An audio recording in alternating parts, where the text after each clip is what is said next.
श्रीराम समर्थ. सद्गुरू श्री ब्रह्मचैतन्य महाराज गोंदवलेकर यांचे प्रवचन दिनांक 22 फेब्रुवारी. निर्हेतुक कर्मात भगवंत. खरोखर आज आपल्याला आपले अंतरंग ओळखण्याची खरी गरज आहे. सत्कर्म असो किंवा दुष्कर्म असो, हेतूवर सर्व काही अवलंबून असते.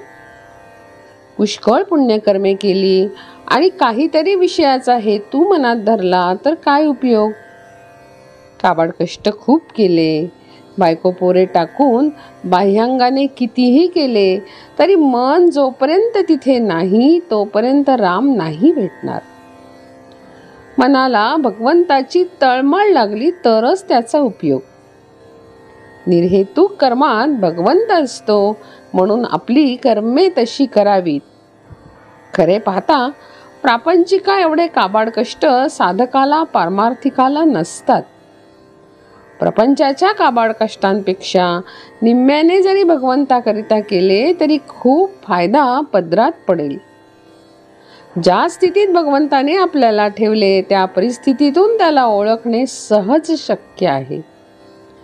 पण आपण विषयाकडे दृष्टी ठेवून कर्मे करतो आणि भगवंत भेटत नाही म्हणून दुःखी होतो. याला काय करावे. दैत्य दानवांनी भगवंताची तपश्चर्या केली आणि समर्थांनीही केली. दानवांनी हेतू धरून केली त्यामुळे त्यांना हेतूचा विषयाचा लाभ झाला, परंतु भगवंत अंतरला. या उलट समर्थांना भगवंताशिवाय दुसरा कशाचाही लाभ नको होता. त्या लाभातच त्यांनी सर्वस्व मानले. उत्कट प्रेमामुळे भगवंताचा ध्यास लागतो. भगवंताला पाहून तू भेटलास, आता मला काही नको अशी वृत्ती झाली पाहिजे तरच मीपणा मरेल.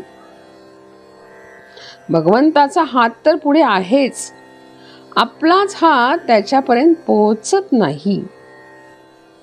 बुद्धीपेक्षा आणि पैशापेक्षा सदाचरणाचे वजन जास्त असते.